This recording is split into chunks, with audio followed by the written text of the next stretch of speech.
ಆತ್ಮೀಯ ವಿದ್ಯಾರ್ಥಿಗಳೇ, ನನ್ನ ಯೂಟ್ಯೂಬ್ ಚಾನಲ್ಗೆ ಸ್ವಾಗತ. ಇವತ್ತಿನ ವಿಡಿಯೋದಲ್ಲಿ ನಾವು 6ನೇ ತರಗತಿ ಗಣಿತ ವಿಷಯಕ್ಕೆ ಸಂಬಂಧಿಸಿದ ಕಲಿಕಾ ಬಲವರ್ಧನೆ ವಿದ್ಯಾರ್ಥಿ ಚಟುವಟಿಕೆ ಪುಸ್ತಕ 2023-24ನೇ ಸಾಲಿನ ಕಲಿಕಾ ಫಲ 3 ಸಂಖ್ಯೆಗಳೊಂದಿಗೆ ಆಟ ಇದರಲ್ಲಿ ಬರುವ ಪ್ರಶ್ನೆಗಳಿಗೆ ಉತ್ತರಗಳನ್ನು ವಿವರಣೆಯೊಂದಿಗೆ ಈ ವಿಡಿಯೋದಲ್ಲಿ ನೋಡೋಣ. ನೋಡಿ, ಶೀರ್ಷಿಕೆ 3 ಸಂಖ್ಯೆಗಳೊಂದಿಗೆ ಆಟ. ಕಲಿಕಾ ಫಲ 3 ಎ. ಸಮ, ಬೆಸ, ಭಾಜ್ಯ, ಸಹಭಾಜ್ಯ ಇತ್ಯಾದಿ ಸಂಖ್ಯೆಗಳನ್ನು ವಿಶಾಲವಾಗಿ ವಿನ್ಯಾಸದ ಮೂಲಕ ಗುರುತಿಸುವರು. ಬಿ. ನಿರ್ದಿಷ್ಟ ಸನ್ನಿವೇಶಕ್ಕೆ ಮಸಹ ಮತ್ತು ಲಸಾಗುಗಳನ್ನು ಅನ್ವಯಿಸುವರು. ಕಲಿಕಾ ಫಲದ ವಿವರಣೆ ಹೀಗಿದೆ ನೋಡಿ. ಚಟುವಟಿಕೆಗಳ ಮೂಲಕ ಸಮ ಮತ್ತು ಬೆಸ ಸಂಖ್ಯೆಗಳನ್ನು ವಿಂಗಡಿಸಿ ತೆಗೆದುಕೊಳ್ಳುವುದರಿಂದ ಕೊಟ್ಟಿರುವ ಸಂಖ್ಯೆಯು ಯಾವೆಲ್ಲ ಸಂಖ್ಯೆಗಳೊಂದಿಗೆ ಭಾಗವಾಗುತ್ತದೆ ಎಂದು ತಿಳಿದುಕೊಳ್ಳುವೆನು. ಭಾಜ್ಯ ಸಹಭಾಜ್ಯ ತಿಳಿದುಕೊಂಡು ಸಂಖ್ಯಾ ಸರಣಿ ವಿನ್ಯಾಸಗಳ ಲೆಕ್ಕಗಳನ್ನು ಬಿಡಿಸುವೆನು. ನಿತ್ಯ ಜೀವನದಲ್ಲಿ ಕಂಡುಬರುವ ಸಮಸ್ಯೆಗಳಿಗೆ ಮಸಹ ಮತ್ತು ಲಸಾಗು ನಿಯಮ ಬಳಸಿ ಪರಿಹಾರ ಕಂಡುಹಿಡಿಯುವೆನು. ಚಟುವಟಿಕೆ 3.1 ಸಮ ಮತ್ತು ಬೆಸ ಸಂಖ್ಯೆಗಳು. 2ರ ಮೊದಲ 14 ಗುಣಕಗಳನ್ನು ಬರೆ. ಇವುಗಳ 14 ಗುಣಕಗಳನ್ನು ಬರೆ. ಇವುಗಳ ಬಿಡಿ ಸ್ಥಾನದ ಅಂಕಿಗಳನ್ನು ಗುರುತಿಸಿ ಬರೆ. ಈ ಸಂಖ್ಯೆಗಳನ್ನು 2ರಿಂದ ಭಾಗಿಸು. ಬರುವ ಶೇಷ ಏನು? ಇದರಿಂದ ನಿನಗೇನು ತಿಳಿಯುವೆ? ಇಂತಹ ಸಂಖ್ಯೆಗಳನ್ನು ಸಮ ಸಂಖ್ಯೆಗಳು ಎನ್ನುತ್ತೇವೆ. ಇದರ ಆಧಾರದಲ್ಲಿ ಮುಂದೆ ಕೊಟ್ಟಿರುವ ಸಂಖ್ಯೆಗಳನ್ನು ಸಮ ಮತ್ತು ಬೆಸ ಸಂಖ್ಯೆಗಳಾಗಿ ಗುಂಪು ಮಾಡಿ. ನೋಡಿ, ಈ ರೀತಿ ಸಂಖ್ಯೆಗಳನ್ನು ಕೊಟ್ಟಿದ್ದಾರೆ. ಮೇಲಿನ ಸಂಖ್ಯೆಗಳಲ್ಲಿ ಬಿಡಿ ಸ್ಥಾನಗಳಲ್ಲಿ 0, 2, 4, 6, 8 ಹೊಂದಿರುವ ಸಂಖ್ಯೆಗಳನ್ನು ಹಾಗೂ ಉಳಿದ ಸಂಖ್ಯೆಗಳನ್ನು ಗುಂಪು ಮಾಡಿ. ನೋಡಿ, ಗುಂಪು 1 ಬಿಡಿ ಸ್ಥಾನದಲ್ಲಿ 0, 2, 4, 6, 8 ಹೊಂದಿರುವ ಸಂಖ್ಯೆ. ಇಲ್ಲಿ ನೋಡಿ, ಬಿಡಿ ಸ್ಥಾನದಲ್ಲಿ 0 ಇದ್ದರೆ, 2 ಇದ್ದರೆ, 4 ಇದ್ದರೆ ಮತ್ತು 6 ಇದ್ದರೆ, 8 ಇದ್ದರೆ ಅವುಗಳನ್ನು ಈ ಫಸ್ಟ್ನೇ ಗುಂಪಿನಲ್ಲಿ ಬರಿಬೇಕು. ಅವು ನೋಡಿ, ಫಸ್ಟ್ನೇ ಸಂಖ್ಯೆ ಎನಲ್ಲಿ ಈ ಸಂಖ್ಯೆ 8042. ಇದರಲ್ಲಿ ಬಿಡಿ ಸ್ಥಾನ 10, 100, 1000 ಬಿಡಿ ಸ್ಥಾನದಲ್ಲಿ 2 ಇದೆ. ಹಾಗಾಗಿ 8042 ಇಲ್ಲಿ ಬರಿಬೇಕು. ನೆಕ್ಸ್ಟ್ ನೋಡಿ, ಈ ಸಂಖ್ಯೆಯಲ್ಲಿ ಬಿಡಿ ಸ್ಥಾನದಲ್ಲಿ 2 ಇದೆ, ಅದು ಕೂಡ ಇಲ್ಲೇ ಬರಿಬೇಕು. ನೆಕ್ಸ್ಟ್ ನೋಡಿ, ಇಲ್ಲಿ ಬಿಡಿ ಸ್ಥಾನದಲ್ಲಿ 5 ಇದೆ, ಅದನ್ನು ಗುಂಪು 2ರಲ್ಲಿ ಬರಿಬೇಕು. ಇನ್ನು ನೆಕ್ಸ್ಟ್ ನೋಡಿ, 600 ಇದರಲ್ಲಿ ಬಿಡಿ ಸ್ಥಾನದಲ್ಲಿ 0 ಇರೋದರಿಂದ ಗುಂಪು 1ರಲ್ಲಿ ಬರಿಬೇಕು. ನೆಕ್ಸ್ಟ್ ಈ ಬಿಡಿ ಸ್ಥಾನದಲ್ಲಿ 5 ಇದೆ, ಇಲ್ಲಿ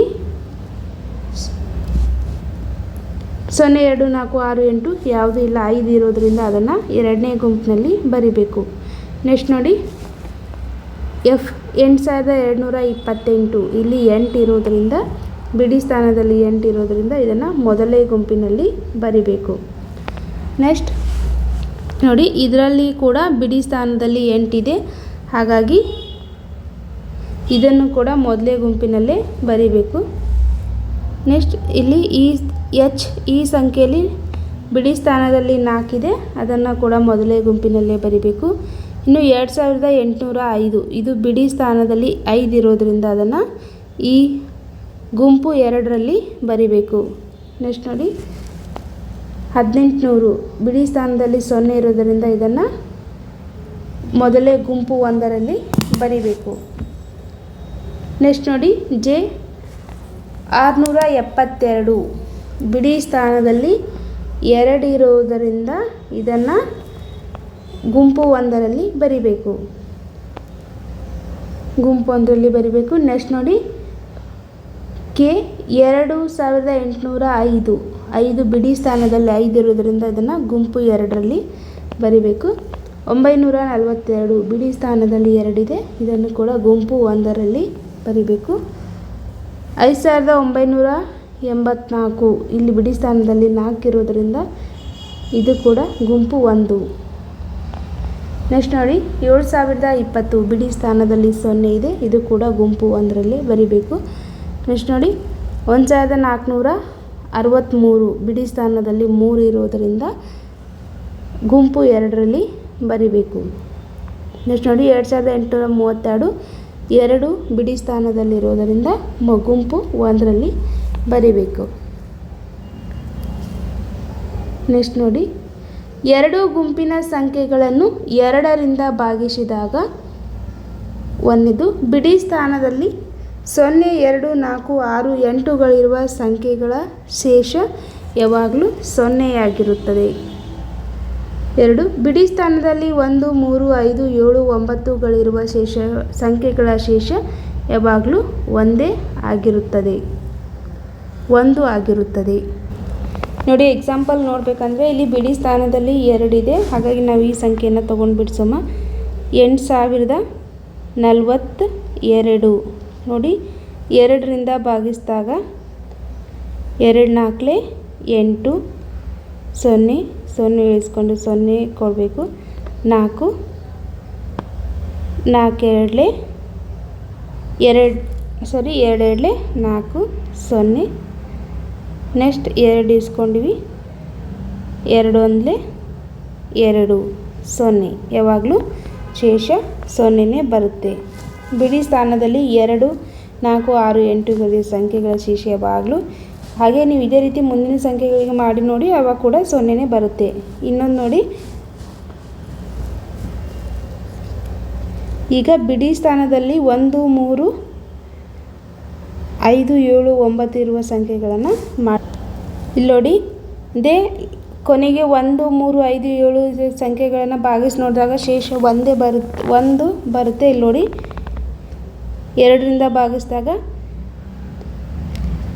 2 3 6 ಎಷ್ಟು ಉಳಿತು? 1 6 ಇಲ್ಲಿ ಇಳಿಸ್ಕೋಬೇಕು. 2 8 16 0. ನೆಕ್ಸ್ಟ್ 5 ಉಳಿತು. 2 2 4 5ರಲ್ಲಿ ಒಂದು ಕಳೆದ್ರೆ 1, ಶೇಷ ಎಷ್ಟು ಉಳಿತು? 1. ನೆಕ್ಸ್ಟ್ ನೋಡಿ, ನೀವೇ ತೀರ್ಮಾನಿಸಿ 2ರ ಗುಣಕಗಳ ಸಂಖ್ಯೆಗಳನ್ನು ಡ್ಯಾಶ್ ಎನ್ನುವರು. ಸಮ ಸಂಖ್ಯೆಗಳು. 2ರಿಂದ ಭಾಗವಾಗುವ ಎಲ್ಲ ಸಂಖ್ಯೆಗಳನ್ನು ನಾವೇನಂತ ಕರಿತೀವಿ? ಸಮ ಸಂಖ್ಯೆಗಳು. ನೆಕ್ಸ್ಟ್ 2ರ ಗುಣಕಗಳಾಗಿರದ ಸಂಖ್ಯೆಗಳನ್ನು ಡ್ಯಾಶ್ ಎನ್ನುವರು. ಬೆಸ ಸಂಖ್ಯೆಗಳು. ಚಟುವಟಿಕೆ 3.2 1, 2 ಅಥವಾ 3 ಅಂಕಿಯ ಯಾವುದಾದರೂ 6 ಅಥವಾ 8 ಸಮ ಸಂಖ್ಯೆಗಳನ್ನು ಬರೆಯಿರಿ. ಪ್ರತಿ ಸಂದರ್ಭದಲ್ಲೂ 2 ಸಂಖ್ಯೆಗಳ ಮೊತ್ತ ಕಂಡುಹಿಡಿಯಿರಿ. ನಿಮ್ಮ ತೀರ್ಮಾನವೇನು? ಸಾಮಾನ್ಯೀಕರಣ. ಸಮಸಂಖ್ಯೆ ಪ್ಲಸ್ ಸಮಸಂಖ್ಯೆ ಸಮಸಂಖ್ಯೆ. ನೋಡಿ 6 + 6 ಇವೆರಡೂ ಸಮಸಂಖ್ಯೆ. ಇದನ್ನು ಕೂಡಿಸಿದಾಗ ನಮ್ಗೆ 12 ಬರುತ್ತೆ. ಇದು ಕೂಡ ಸಮಸಂಖ್ಯೆನೇ ಆಗಿರುತ್ತೆ. ಸಮಸಂಖ್ಯೆ ಪ್ಲಸ್ ಸಮಸಂಖ್ಯೆ ಸಮಸಂಖ್ಯೆ. ಬೇಕಾದ್ರೆ ಯಾವುದೇ ಸಮಸಂಖ್ಯೆಯನ್ನು ನೀವು ಕೂಡಿಸಿದಾಗ ನೋಡಿ, ಅದು ಬರುವ ಉತ್ತರ ಸಮಸಂಖ್ಯೆನೇ ಆಗಿರುತ್ತದೆ. ನೆಕ್ಸ್ಟ್ ನೋಡಿ, 1, 2 ಅಥವಾ 3 ಅಂಕೆಯ ಯಾವುದಾದರೂ 3 ಅಥವಾ 4 ಸಮ ಅಥವಾ ಬೆಸ ಸಂಖ್ಯೆಗಳನ್ನು ಬರೆಯಿರಿ. ಪ್ರತಿ ಸಂದರ್ಭದಲ್ಲೂ 1 ಸಮಸಂಖ್ಯೆ ಮತ್ತು 1 ಬೆಸ ಸಂಖ್ಯೆಗಳ ಮೊತ್ತ ಕಂಡುಹಿಡಿಯಿರಿ. ನಿಮ್ಮ ತೀರ್ಮಾನವೇನು? ಸಾಮಾನ್ಯೀಕರಣ. ಸಮಸಂಖ್ಯೆ ಪ್ಲಸ್ ಬೆಸ ಸಂಖ್ಯೆ ಬೆಸ ಸಂಖ್ಯೆ. ನೋಡಿ 2 + 3 2 ಸಮಸಂಖ್ಯೆ, 3 ಬೆಸ ಸಂಖ್ಯೆ. ಇದನ್ನು ಕೂಡಿಸಿದಾಗ ನಮಗೆ ಯಾವಾಗಲೂ ಬೆಸ ಸಂಖ್ಯೆನೇ ಬರೋದು. 2 + 3 5 5 ಕೂಡ ಇದು ಬೆಸ ಸಂಖ್ಯೆ. ಹಾಗಾಗಿ ಸಮಸಂಖ್ಯೆ ಪ್ಲಸ್ ಬೆಸ ಸಂಖ್ಯೆ ಬೆಸ ಸಂಖ್ಯೆ. ನೆಕ್ಸ್ಟ್ ನೋಡಿ, ಮೂರನೇದು 1, 2 ಅಥವಾ 3 ಅಂಕೆಯ ಯಾವುದಾದರೂ 6 ಅಥವಾ 8 ಬೆಸ ಸಂಖ್ಯೆಗಳನ್ನು ಬರೆಯಿರಿ. ಪ್ರತಿ ಸಂದರ್ಭದಲ್ಲೂ 2 ಬೆಸ ಸಂಖ್ಯೆಗಳ ಮೊತ್ತ ಕಂಡುಹಿಡಿಯಿರಿ. ನಿಮ್ಮ ತೀರ್ಮಾನವೇನು? ಸಾಮಾನ್ಯೀಕರಣ. ಬೆಸ ಸಂಖ್ಯೆ ಪ್ಲಸ್ ಬೆಸ ಸಂಖ್ಯೆ ಸಮ ಸಂಖ್ಯೆ. ನೋಡಿ 3 ಇದು ಬೆಸ ಸಂಖ್ಯೆ ಪ್ಲಸ್ 3 ಇದು ಕೂಡ ಬೆಸ ಸಂಖ್ಯೆ. ಬೆಸ ಸಂಖ್ಯೆನ ಕೂಡಿಸಿದಾಗ ನಮಗೆ ಯಾವಾಗಲೂ ಸಮ ಸಂಖ್ಯೆನೇ ಬರೋದು. 3 + 6 3 + 3 = 6. ಇದು ಏನು ಸಮ ಸಂಖ್ಯೆ. 6 ಸಮ ಸಂಖ್ಯೆ, 2ರಿಂದ ಭಾಗವಾಗುತ್ತೆ. ಅದೇ ರೀತಿ ನೋಡಿ 5 + 7 = ಎಷ್ಟಾಗುತ್ತೆ 12. 5 ಕೂಡ ಬೆಸ ಸಂಖ್ಯೆ, 7 ಕೂಡ ಬೆಸ ಸಂಖ್ಯೆ. ನಾವು ಕೂಡಿಸಿದಾಗ ಮಾತ್ರ ಸಮ ಸಂಖ್ಯೆನೇ ಬರುತ್ತೆ. ಬೆಸ ಸಂಖ್ಯೆ ಮತ್ತು ಬೆಸ ಸಂಖ್ಯೆಯನ್ನು ಕೂಡಿಸಿದಾಗ ಬರುವ ಉತ್ತರ ಸಮ ಸಂಖ್ಯೆಯಾಗಿರುತ್ತದೆ.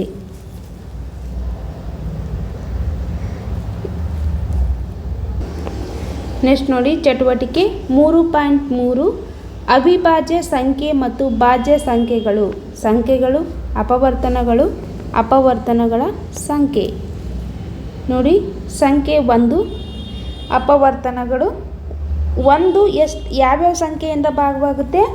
1ನೇ ಸಂಖ್ಯೆಯಿಂದ ಮಾತ್ರ ಭಾಗವಾಗುತ್ತೆ. ಹಾಗಾಗಿ ಅಪವರ್ತನಗಳ ಸಂಖ್ಯೆ ಎಷ್ಟು? 1. ಇನ್ನು 2 ಯಾವ್ಯಾವ ಸಂಖ್ಯೆಯಿಂದ ಭಾಗವಾಗುತ್ತೆ? 2 1ರಿಂದ ಸಹ ಭಾಗವಾಗುತ್ತೆ, 2 2ರಿಂದ ಕೂಡ ಭಾಗವಾಗುತ್ತೆ. ಹಾಗಾಗಿ ಅಪವರ್ತನಗಳ ಸಂಖ್ಯೆ 2. ನೆಕ್ಸ್ಟ್ ನೋಡಿ 3 ಇದು ಯಾವ್ಯಾವ ಸಂಖ್ಯೆಯಿಂದ ಭಾಗವಾಗುತ್ತೆ? 1ರಿಂದ 1 3. ನೆಕ್ಸ್ಟ್ ಯಾವ ಸಂಖ್ಯೆಯಿಂದ ಭಾಗವಾಗುತ್ತೆ? 3 3. ಅಪವರ್ತನಗಳ ಸಂಖ್ಯೆ ಎಷ್ಟು? 2. ಇನ್ನು ನೆಕ್ಸ್ಟ್ 4 ನೋಡಿ 4 ಯಾವ್ಯಾವ ಸಂಖ್ಯೆಯಿಂದ ಭಾಗವಾಗುತ್ತೆ? 1ರಿಂದ 4 ಭಾಗವಾಗುತ್ತೆ, 1 4 4. ಇನ್ನು 2ರಿಂದ 2 2 4. ಇನ್ನು 4ರಿಂದ 4 1 4. ಅಪವರ್ತನಗಳ ಸಂಖ್ಯೆ 3. 1 2 3 3 ಸಂಖ್ಯೆಗಳಿಂದ ಇದು ಭಾಗವಾಗುತ್ತೆ. ನೆಕ್ಸ್ಟ್ ನೋಡಿ 5 1ರಿಂದ ಭಾಗವಾಗುತ್ತೆ, 1 5 5 5 1 5. ಅಪವರ್ತನಗಳ ಸಂಖ್ಯೆ ಎಷ್ಟು? 2. ನೆಕ್ಸ್ಟ್ ನೋಡಿ 6 ಇಲ್ಲಿ ಅಪವರ್ತನಗಳ ಕೊಟ್ಟಿದ್ದಾರೆ. ಸಂಖ್ಯೆ ಎಷ್ಟು ನೋಡಿ? 1ರಿಂದ 6 1ರಿಂದನೂ ಭಾಗವಾಗುತ್ತೆ, 2ರಿಂದನೂ ಭಾಗವಾಗುತ್ತೆ, 3ರಿಂದನೂ ಭಾಗವಾಗುತ್ತೆ, 6ರಿಂದನೂ ಭಾಗವಾಗುತ್ತೆ. ಹಾಗಾಗಿ ಅಪವರ್ತನಗಳ ಸಂಖ್ಯೆ ಎಷ್ಟು? 1 2 3 4 4. 7 ಇದು 1ರಿಂದ ಭಾಗವಾಗುತ್ತೆ ಮತ್ತು 7ರಿಂದ ಭಾಗವಾಗುತ್ತೆ. ಹಾಗಾಗಿ ಅಪವರ್ತನಗಳ ಸಂಖ್ಯೆ 2. ನೆಕ್ಸ್ಟ್ ನೋಡಿ 8 ಅಪವರ್ತನಗಳು 1 2 4 8. 2 4 8 4 2 8 8 1 8 1 8. ಅಪವರ್ತನಗಳ ಸಂಖ್ಯೆ 4. ನೆಕ್ಸ್ಟ್ ನೋಡಿ 9 1 3 9. ನೋಡಿ 9 1ರಿಂದನೂ ಭಾಗವಾಗುತ್ತೆ, 1 9 9. ನೆಕ್ಸ್ಟ್ 3 3 3 9 9 1 9. ಅಪವರ್ತನಗಳ ಸಂಖ್ಯೆ 3. ನೆಕ್ಸ್ಟ್ ನೋಡಿ 10 1ರಿಂದನೂ ಭಾಗವಾಗುತ್ತೆ, 2ರಿಂದನೂ ಭಾಗವಾಗುತ್ತೆ, 5ರಿಂದನೂ ಭಾಗವಾಗುತ್ತೆ, 10ರಿಂದನೂ ಭಾಗವಾಗುತ್ತೆ. ಹಾಗಾಗಿ ಅಪವರ್ತನಗಳ ಸಂಖ್ಯೆ 4. ಇನ್ನು ನೋಡಿ 11 1ರಿಂದ ಭಾಗವಾಗುತ್ತೆ, ಇನ್ನು ಬಿಟ್ಟರೆ 11ರಿಂದನೇ ಭಾಗವಾಗುತ್ತೆ. ಹೀಗಾಗಿ ಅಪವರ್ತನಗಳ ಸಂಖ್ಯೆ 2. 12 ನೋಡಿ ಎಷ್ಟು ಸಂಖ್ಯೆಯಿಂದ ಭಾಗವಾಗುತ್ತೆ? 1 12 12, 2 6 12, 3 4 12, 4 3 12, 6 2 12, 12 1 12. ಅಪವರ್ತನಗಳ ಸಂಖ್ಯೆ ಎಷ್ಟು? 1 2 3 4 5 6 6 ಅಪವರ್ತನಗಳ ಸಂಖ್ಯೆ. ನೆಕ್ಸ್ಟ್ ನೋಡಿ 13 ಇದು 1 ಮತ್ತು 13ರಿಂದಕ್ಕೆ ಭಾಗವಾಗುವುದರಿಂದ ಅಪವರ್ತನಗಳ ಸಂಖ್ಯೆ ಎಷ್ಟು? 2. ಈ ರೀತಿ ಬರಿತಾ ಹೋಗಬೇಕು. ನೆಕ್ಸ್ಟ್ ನೋಡಿ ಮುಂದಿನ ಕೋಷ್ಟಕದಲ್ಲಿ ಕೆಲವು ಸಂಖ್ಯೆಗಳನ್ನು ನೀಡಿದೆ, ಅವುಗಳ ಅಪವರ್ತನಗಳನ್ನು ಬರೆದು ಅಪವರ್ತನಗಳ ಸಂಖ್ಯೆಯನ್ನು ಬರೆಯಿರಿ. ಈ ಸಂಖ್ಯೆಗಳನ್ನು ಗುಂಪುಗಳಾಗಿ ವಿಂಗಡಿಸಿ. ನೋಡಿ ಕ್ರಮ ಸಂಖ್ಯೆ 1 ಕೇವಲ 1 ಅಪವರ್ತನ ಹೊಂದಿರುವ ಗುಂಪು, ಅಪವರ್ತನಗಳ ಸಂಖ್ಯೆ 2 ಮಾತ್ರ ಹೊಂದಿರುವ ಸಂಖ್ಯೆಗಳ ಗುಂಪು, ಅಪವರ್ತನಗಳ ಸಂಖ್ಯೆ 2ಕ್ಕಿಂತ ಹೆಚ್ಚು ಹೊಂದಿರುವ ಸಂಖ್ಯೆಗಳ ಗುಂಪು. ಕೇವಲ 1 ಅಪವರ್ತನ ಹೊಂದಿರುವ ಸಂಖ್ಯೆ ಯಾವುದಪ್ಪ ಅಂದರೆ 1 ಮಾತ್ರ. ಇನ್ನು ಅಪವರ್ತನಗಳ ಸಂಖ್ಯೆ 2 ಮಾತ್ರ ಹೊಂದಿರುವ ಸಂಖ್ಯೆಗಳ ಗುಂಪು 2. ಇಲ್ಲಿ ನೋಡಿ ಇದು ಕೇವಲ 1ರಿಂದ ಭಾಗವಾಗುತ್ತೆ, ಇಲ್ಲಾಂದರೆ 2ರಿಂದ ಭಾಗವಾಗುತ್ತೆ. ಇನ್ನು 3 ಕೂಡ 1ರಿಂದ ಇಲ್ಲ 3ರಿಂದ. 5 1 ಇಲ್ಲ 5, ಇದು 1 ಇಲ್ಲ 7, ಇದು ಕೂಡ ಹಾಗೆ 1 ಇಲ್ಲ 11, 13 ಕೂಡ 1 ಇಲ್ಲ 13. ಇವು ಎರಡೇ ಅಪವರ್ತನಗಳಿಂದ ಭಾಗವಾಗುವ ಸಂಖ್ಯೆಗಳು. ಎರಡು ಅಪವರ್ತನದಿಂದ ಭಾಗವಾಗುವ ಸಂಖ್ಯೆಗಳು ಯಾವುದ್ಯಾವುದು? 2, 3, 5, 7, 11, 13. ಇನ್ನು ನೋಡಿ, ಅಪವರ್ತನ ಸಂಖ್ಯೆ 2ಕ್ಕಿಂತ ಹೆಚ್ಚು ಹೊಂದಿರುವ ಸಂಖ್ಯೆಗಳ ಗುಂಪು. ನೋಡಿ, 4 ಯಾವ್ಯಾವ ಸಂಖ್ಯೆಗಳಿಂದ ಭಾಗವಾಗುತ್ತೆ? 1ರಿಂದ ಭಾಗವಾಗುತ್ತೆ, 2ರಿಂದ ಭಾಗವಾಗುತ್ತೆ, ಇನ್ನು 4ರಿಂದ ಭಾಗವಾಗುತ್ತೆ. ಇದು 2ಕ್ಕಿಂತ ಹೆಚ್ಚು ಅಪವರ್ತನ ಹೊಂದಿರುವ ಸಂಖ್ಯೆ ಆಗಿದೆ. ಇನ್ನು ನೋಡಿ 6, ಇದು 1ರಿಂದನೂ ಭಾಗವಾಗುತ್ತೆ, 2ರಿಂದ ಭಾಗವಾಗುತ್ತೆ, 3ರಿಂದನೂ ಭಾಗವಾಗುತ್ತೆ, ಇನ್ನು 6ರಿಂದನೂ ಭಾಗವಾಗುತ್ತೆ. ಅಪವರ್ತನಗಳಿದು 2ಕ್ಕಿಂತ ಹೆಚ್ಚು ಹೊಂದಿದೆ. ಇನ್ನು ನೋಡಿ 8, 1ರಿಂದ ಭಾಗವಾಗುತ್ತೆ, 2ರಿಂದ ಭಾಗವಾಗುತ್ತೆ, 4ರಿಂದನೂ ಭಾಗವಾಗುತ್ತೆ, 8ರಿಂದನೂ ಭಾಗವಾಗುತ್ತೆ. ಇನ್ನು 9, 1ರಿಂದ ಭಾಗವಾಗುತ್ತೆ, 3ರಿಂದ ಭಾಗವಾಗುತ್ತೆ, ಇನ್ನು 9ರಿಂದ ಭಾಗವಾಗುತ್ತೆ. 10, 1ರಿಂದ ಭಾಗವಾಗುತ್ತೆ, 5ರಿಂದ ಭಾಗವಾಗುತ್ತೆ, 10ರಿಂದ ಭಾಗವಾಗುತ್ತೆ, 2ರಿಂದನೂ ಇದು ಭಾಗವಾಗುತ್ತದೆ. 12, 1ರಿಂದ ಭಾಗವಾಗುತ್ತೆ, 2ರಿಂದ ಭಾಗವಾಗುತ್ತೆ, 4ರಿಂದನೂ ಭಾಗವಾಗುತ್ತೆ, 3ರಿಂದನೂ ಭಾಗವಾಗುತ್ತೆ, ಇನ್ನು 6ರಿಂದನೂ ಭಾಗವಾಗುತ್ತೆ, 12ರಿಂದನೂ ಭಾಗವಾಗುತ್ತೆ. ಇವು ಹೆಚ್ಚು ಅಪವರ್ತನಗಳು, 2ಕ್ಕಿಂತ ಹೆಚ್ಚು ಅಪವರ್ತನಗಳು ಹೊಂದಿರುವ ಸಂಖ್ಯೆಗಳು ಯಾವ್ಯಾವು? 4, 6, 8, 9, 10, 12.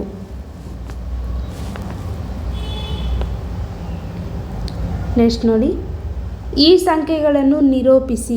ಭಾಜ್ಯ ಸಂಖ್ಯೆ, ಅವಿಭಾಜ್ಯ ಸಂಖ್ಯೆ ಬ್ರಾಕೆಟ್ ಸಹಭಾಜ್ಯ. ನೋಡಿ, 2ಕ್ಕಿಂತ ಹೆಚ್ಚು ಅಪವರ್ತನಗಳನ್ನು ಹೊಂದಿರುವ ಸಂಖ್ಯೆಗಳನ್ನು ನಾವೇನಂತ ಕರಿತೀವಿ? ಭಾಜ್ಯ ಸಂಖ್ಯೆ ಅಂತ ಕರಿತೀವಿ. ಇನ್ನು ಅವಿಭಾಜ್ಯ ಸಂಖ್ಯೆ ಅಂದರೆ ಕೇವಲ 2 ಅಪವರ್ತನಗಳನ್ನು ಹೊಂದಿರುವ ಸಂಖ್ಯೆಗಳನ್ನು ಅವಿಭಾಜ್ಯ ಸಂಖ್ಯೆಗಳಂತ ಕರಿತೀವಿ.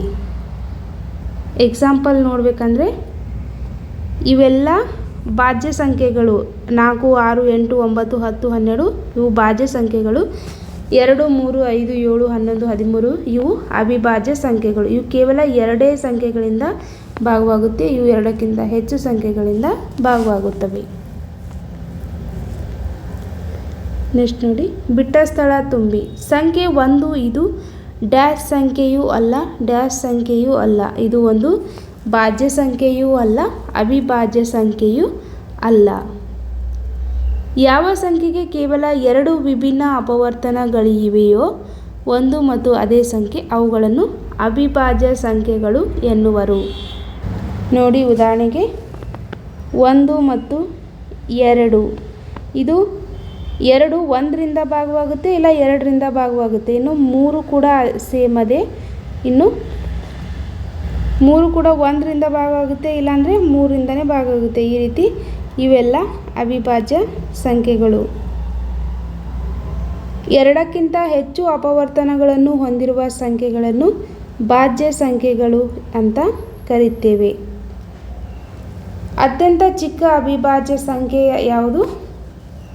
2. ಅತ್ಯಂತ ಚಿಕ್ಕ ಭಾಜ್ಯ ಸಂಖ್ಯೆ ಡ್ಯಾಶ್ ಯಾವುದು? 4. ನೋಡಿ, ಏಕೈಕ ಸಮ ಅವಿಭಾಜ್ಯ ಸಂಖ್ಯೆ 2. ನೆಕ್ಸ್ಟ್ ನೋಡಿ, ಮುಂದಿನ ಸಾಲಿನಲ್ಲಿರುವ ಸಂಖ್ಯೆಯು ಕಾಲಮ್ನಲ್ಲಿರುವ ಸಂಖ್ಯೆಯಿಂದ ಭಾಗಿಸಬಹುದಾದರೆ ಬಾಕ್ಸ್ನಲ್ಲಿ ರೈಟ್ ಗುರುತು ಮಾಡಿ, ಅದು ಭಾಗವಾಗದಿದ್ದರೆ ರಾಂಗ್ ಹಾಕಿ. ನೋಡಿ, 128 2ರಿಂದ ಭಾಗವಾಗುತ್ತೆ, ಆದರೆ ಇಲ್ಲಿ ಭಾಗವಾಗುತ್ತೆ, ಆದ್ದರಿಂದ ಇದು ರೈಟ್. 128 3ರಿಂದ ಭಾಗವಾಗಲ್ಲ, ಹಾಗಾಗಿ ರಾಂಗ್. ಇನ್ನು 128 4ರಿಂದ ಭಾಗವಾಗುತ್ತೆ. ನೋಡಿ, 128 ಮಾಡಿ ತೋರಿಸೋದಾದರೆ 2 2 6 12 0 0 8 ಇಟ್ಕೊಂಡು 2 4 8 0 0. ಇನ್ನು ನೋಡಿ, ಇಲ್ಲಿ ಮಾಡಿ ತೋರಿಸ್ತೀನಿ ನೋಡಿ. 128 3ರಿಂದ ಭಾಗವಾಗುತ್ತೆ ಅಂತ ನೋಡಬೇಕು. 3 4 12 0 8 ಉಳಿಸ್ಕೊಂಡಿವಿ. 3 2 6 ಶೇಷ ಎಷ್ಟು ಉಳಿತು 2 ಶೇಷ ಉಳಿಯೋದ್ರಿಂದ ಇದು 3ರಿಂದ ಭಾಗವಾಗಲ್ಲ. ಈ ರೀತಿ ಲೆಕ್ಕ ಮಾಡಿ ಉಳಿದ ಬಾಕ್ಸ್ಗಳನ್ನು ನೀವು ತುಂಬ್ತಾ ಹೋಗಬೇಕು. ನೆಕ್ಸ್ಟ್ ನೋಡಿ 128 5ರಿಂದ ಭಾಗವಾಗಲ್ಲ, 6ರಿಂದನೂ ಭಾಗವಾಗಲ್ಲ, 7ರಿಂದ ಭಾಗವಾಗಲ್ಲ, 8ರಿಂದ ಭಾಗವಾಗುತ್ತೆ, 9ರಿಂದ ಆಗಲ್ಲ, 10ರಿಂದನೂ ಆಗಲ್ಲ, 11ರಿಂದನೂ ಆಗಲ್ಲ. ಅದೇ ರೀತಿ ಇವುಗಳಿಂದ ನೀವು ಭಾಗಿಸಿ ನೋಡಿ ಯಾವುದರಿಂದ ಭಾಗವಾಗುತ್ತೆ ಅಲ್ಲಿ ರೈಟ್ ಹಾಕಿ, ಉಳಿದವುಗಳಲ್ಲಿ ರಾಂಗ್ ಅಂತ ಹಾಕಿ ಈ ರೀತಿ ಕಾಲಮನ್ನು ಪೂರ್ತಿ ಮಾಡಬೇಕು. ನೆಕ್ಸ್ಟ್ ನೋಡಿ ಚಟುವಟಿಕೆ 3.4 ಸಮನಾಗಿ ಹಂಚುವ ಆಟ ಅಪವರ್ತನಗಳ ಪರಿಕಲ್ಪನೆ. 8 ವಸ್ತುಗಳನ್ನು ತೆಗೆದುಕೊಳ್ಳಿ. ಉದಾಹರಣೆಗೆ 8 ಹುಣಸೆ ಬೀಜಗಳು. 8 ವಿದ್ಯಾರ್ಥಿಗಳಿರುವ ತಂಡದಲ್ಲಿ ಪ್ರತಿ ವಿದ್ಯಾರ್ಥಿಗೆ ಕೋಷ್ಟಕದಲ್ಲಿ ಸೂಚಿಸಿದ ಸಂಖ್ಯೆಯಲ್ಲಿ ಹುಣಸೆ ಬೀಜಗಳನ್ನು ಹಂಚಿ ಉಳಿಕೆ ಬೀಜಗಳ ಸಂಖ್ಯೆಯನ್ನು ಬರೆಯಿರಿ. ನೋಡಿ ಸಾಧ್ಯತೆ: ಪ್ರತಿ ವಿದ್ಯಾರ್ಥಿಗೆ ಹಂಚಿದ ಹುಣಸೆ ಬೀಜಗಳು, ಹಂಚಲು ಸಾಧ್ಯವಾದ ವಿದ್ಯಾರ್ಥಿಗಳ ಸಂಖ್ಯೆ, ಉಳಿದ ಹುಣಸೆ ಬೀಜಗಳು. ಗಣಿತ ರೂಪ ನೋಡಿ. ಸಾಧ್ಯತೆ 1 ಪ್ರತಿ ವಿದ್ಯಾರ್ಥಿಗೆ ಹಂಚಿದ ಹುಣಸೆ ಬೀಜಗಳು 1. ಒಟ್ಟು ಹುಣಸೆ ಬೀಜಗಳು ಎಷ್ಟಿವೆ 8. ವಿದ್ಯಾರ್ಥಿ ಹಂಚಲು ಸಾಧ್ಯವಾದ ವಿದ್ಯಾರ್ಥಿಗಳ ಸಂಖ್ಯೆ 8. ಉಳಿದ ಹುಣಸೆ ಬೀಜಗಳು 0. ಗಣಿತದ ರೂಪ 1 × 8 + 0. ಅದೇ ರೀತಿ ನೋಡಿ 2 ಹಂಚಿದ ಪ್ರತಿ ವಿದ್ಯಾರ್ಥಿಗೆ ಹಂಚಿದ ಹುಣಸೆ ಬೀಜಗಳು 2ರಂತೆ ಹಂಚಿದರೆ ಎಷ್ಟು ವಿದ್ಯಾರ್ಥಿಗಳಿಗೆ ಹಂಚ್ಬೋದು 4 ವಿದ್ಯಾರ್ಥಿಗಳಿಗೆ ಹಂಚ್ಬೋದು. ಎಷ್ಟು ಹುಣಸೆ ಬೀಜಗಳು ಉಳಿತವೆ 0. 2 × 4 + 0. ಅದೇ ರೀತಿ 8 ಹುಣಸೆ ಬೀಜಗಳನ್ನು 3 ವಿದ್ಯಾರ್ಥಿಗಳಿಗೆ 2ರಂತೆ ಹಂಚಿದರೆ ಇನ್ನೂ ಎಷ್ಟು ಉಳಿತು 3 2 6. 3 2 ವಿದ್ಯಾರ್ಥಿಗಳಿಗೆ ಹಂಚ್ಬೋದು. ಎಷ್ಟು ಉಳಿತಪ್ಪ ಅಂದ್ರೆ 2. 3 × 2 + 2. ನೆಕ್ಸ್ಟ್ ನೋಡಿ ಸಾಧ್ಯತೆ 4.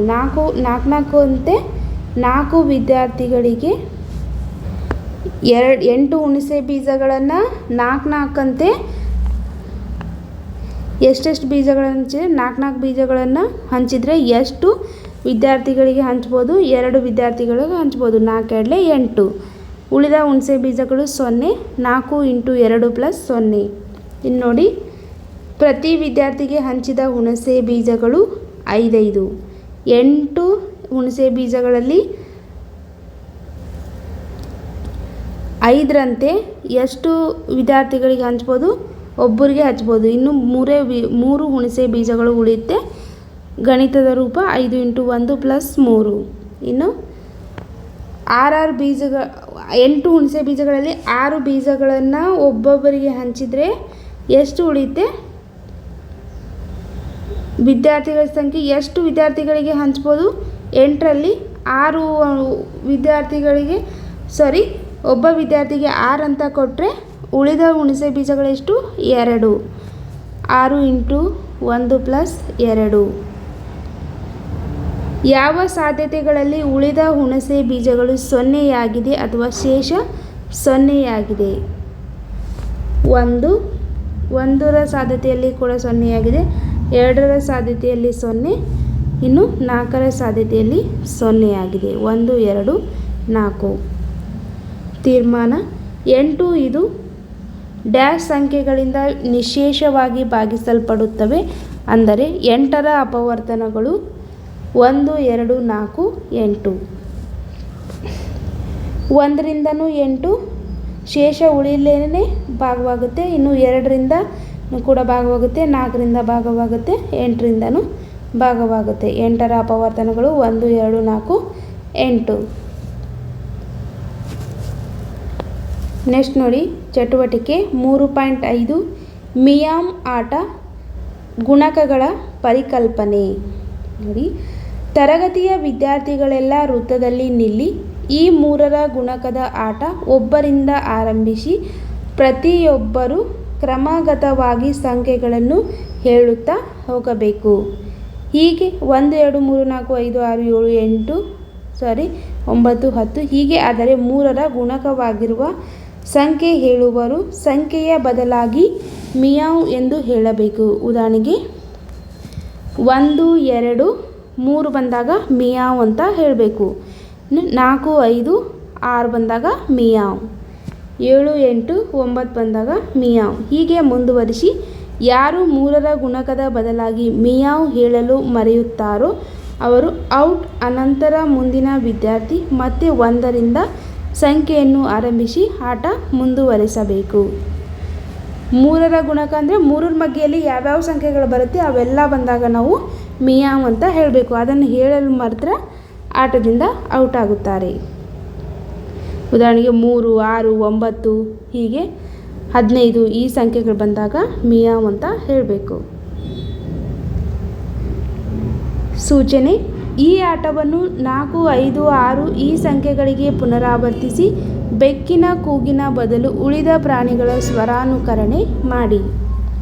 ಇಲ್ಲಿ ಬೆಕ್ಕಿನ ಬದಲಾಗಿ ನೀವು ನಾಯಿ ಧ್ವನಿಯನ್ನು ತಗೋಬೋದು, ಕಾಗೆ ಧ್ವನಿಯನ್ನು ತಗೋಬೋದು, ಬೇಕಾದ್ರೆ ಯಾವುದಾದ್ರೂ ಪ್ರಾಣಿಗಳ ಧ್ವನಿಯನ್ನು, ಪಕ್ಷಿಗಳ ಧ್ವನಿಯನ್ನು ನೀವು ಕೂಡ ತಗೋಬೋದು. ಇಲ್ಲಿ 3ರ ಗುಣಕಗಳಂದರೆ 3ರಿಂದ ಭಾಗಿಸಲ್ಪಡುವ ಎಲ್ಲ ಸಂಖ್ಯೆಗಳು 3ರ ಗುಣಕಗಳಾಗಿರುತ್ತವೆ.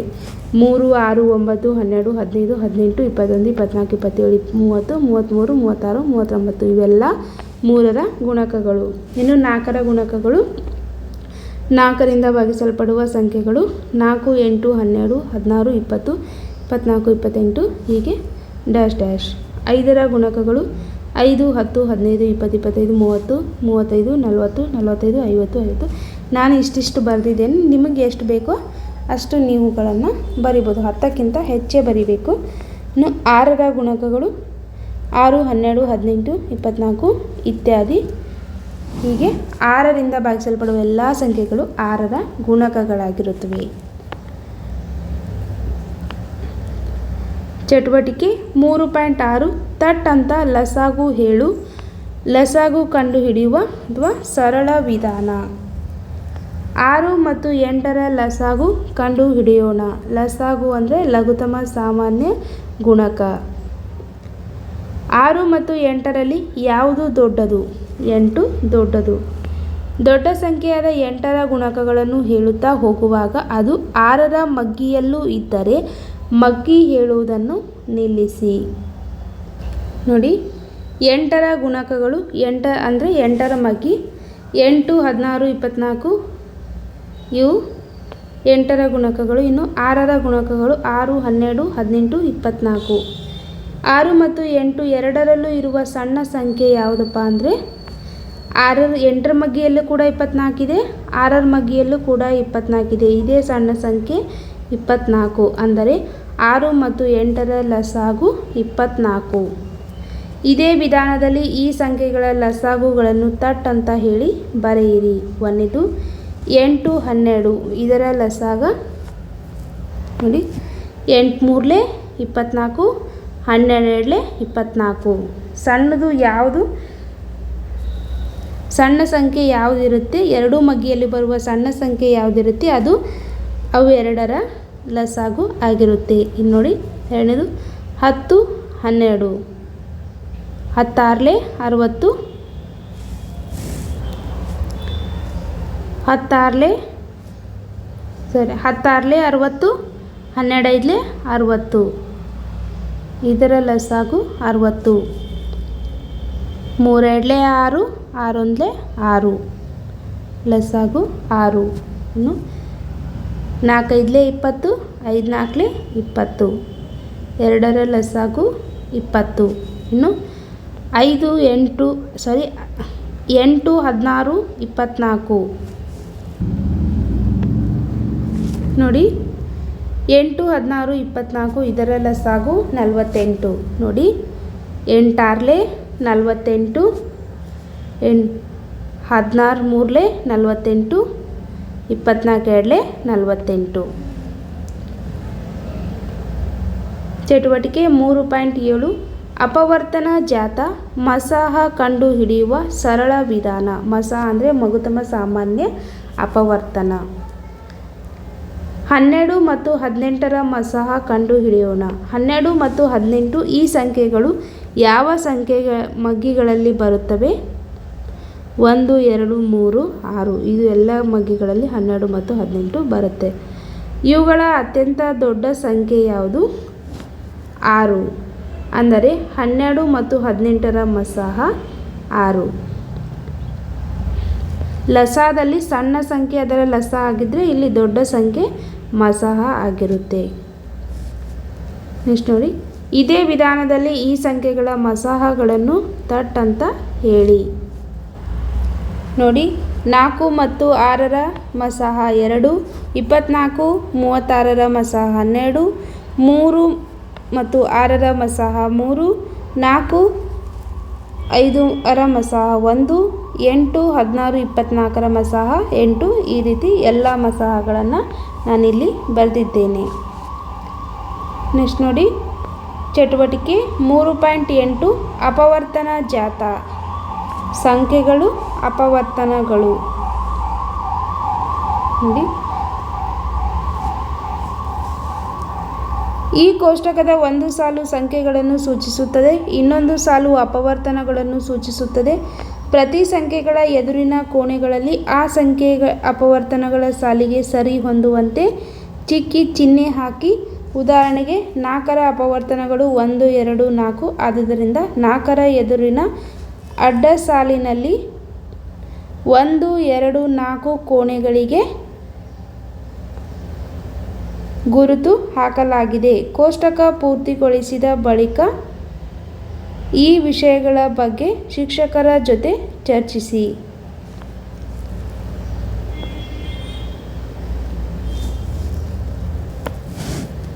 ನೋಡಿ, ಈ ರೀತಿ ಅಪವರ್ತನ ಜಾತವನ್ನು ಮಾಡಬೇಕು. 1, 2, 3, 4, 5, 6, 7 ಎಲ್ಲ ಸಂಖ್ಯೆಗಳು 1ರಿಂದ ಭಾಗವಾಗುತ್ತೆ. ಇನ್ನು 2 ಯಾವ್ಯಾವ ಸಂಖ್ಯೆಯಿಂದ ಭಾಗವಾಗುತ್ತೆ ಅಂದರೆ 2, 4, 4ರಿಂದ ಭಾಗವಾಗುವ ಯಾವ್ಯಾವ ಸಂಖ್ಯೆಗಳು 2, 4, 6, 8, 10 ಮತ್ತು 12. ಇನ್ನು 3ರಿಂದ ಭಾಗವಾಗುವ ಸಂಖ್ಯೆಗಳು 3, 6, 9, 12. 4ರಿಂದ ಭಾಗವಾಗುವ ಸಂಖ್ಯೆಗಳು 4, 8 ಮತ್ತು 12. 5ರಿಂದ ಭಾಗವಾಗುವ ಸಂಖ್ಯೆಗಳು 5 ಮತ್ತು 10. 6ರಿಂದ ಭಾಗವಾಗುವ ಸಂಖ್ಯೆಗಳು 6, 12. ಇನ್ನು 7ರಿಂದ ಭಾಗವಾಗುವ ಸಂಖ್ಯೆ 7.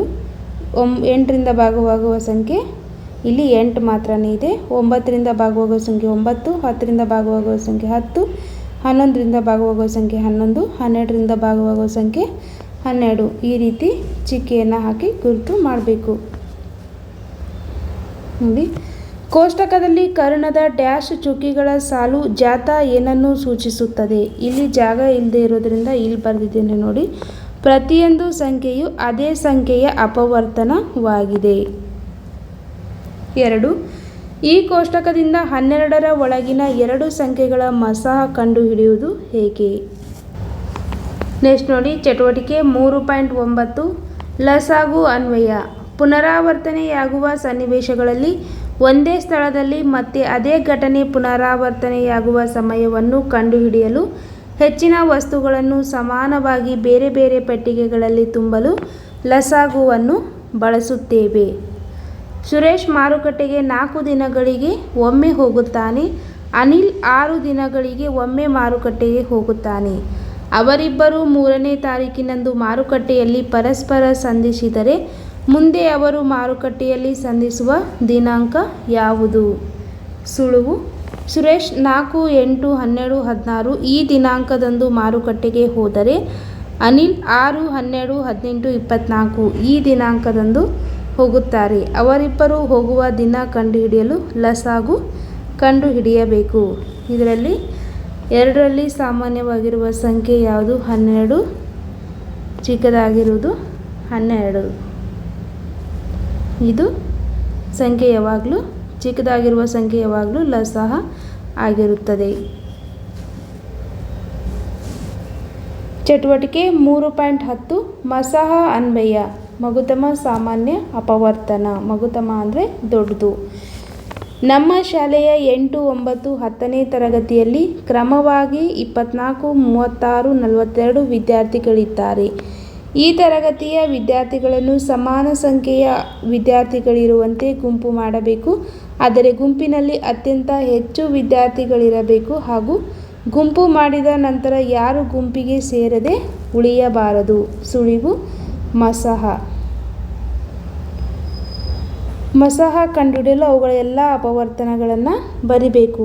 ಗುಂಪಿನಲ್ಲಿರುವ ವಿದ್ಯಾರ್ಥಿಗಳ ಸಂಖ್ಯೆ 8ನೇ ತರಗತಿಯಲ್ಲಿರುವ ಗುಂಪುಗಳು ಎಷ್ಟು ವಿದ್ಯಾರ್ಥಿಗಳಿದ್ದಾರೆ? 24. 1, 2, 3, 4, 6, 8, 12, 24. ಇವೆಲ್ಲ 24 ಯಾವ ಮಗ್ಗಿಯಿಂದ ಭಾಗವಾಗುತ್ತೆ ಅಂದರೆ 1ರಿಂದ ಭಾಗವಾಗುತ್ತೆ, 2ರಿಂದ, 3ರಿಂದ, 4, 5, 6, 8, 12, 24. ಅವು ಅಪವರ್ತನಗಳನ್ನು ಬರೀಬೇಕು. ಇನ್ನೆಷ್ಟು 36 ಅಪವರ್ತನಗಳು 9ನೇ ತರಗತಿಯಲ್ಲಿ ಗುಂಪುಗಳು ಯಾವ್ಯಾವು ಅಂದರೆ 1, 2, 3, 4, 6, 9, 12, 18, 36. ಇವು 36ರ ಅಪವರ್ತನಗಳು. 10ನೇ ತರಗತಿಯಲ್ಲಿನ ಗುಂಪುಗಳು 42ರ ಅಪವರ್ತನಗಳನ್ನು ಬರೀಬೇಕು. 1, 2, 3, 4, 6, 7, 14, 24, 42. ಇದರಲ್ಲಿ 3 ಅಪವರ್ತನಗಳಲ್ಲಿ ಸಾಮಾನ್ಯವಾಗಿರುವ ದೊಡ್ಡ ಅಪವರ್ತನ ಯಾವುದು? 6. ಹಾಗಾಗಿ 6 ಮಸಹ ಆಗಿರುತ್ತೆ.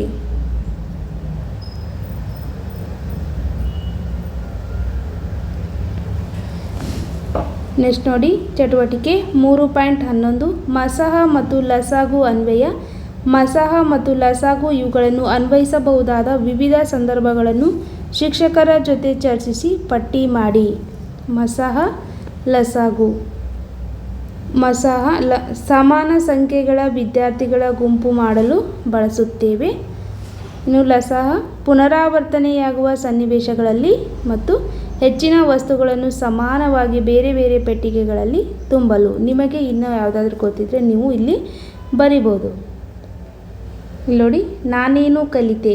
ಸ್ತರ 1 ಕೊಟ್ಟ ಸಂಖ್ಯೆಯ ಅಪವರ್ತನಗಳನ್ನು ಹಾಗೂ ಗುಣಕಗಳನ್ನು ಬರೆಯಬಲ್ಲೆ. ಹೌದು ಅಂದರೆ ಹೌದಂತ ರೈಟ್ ಹಾಕಬೇಕು.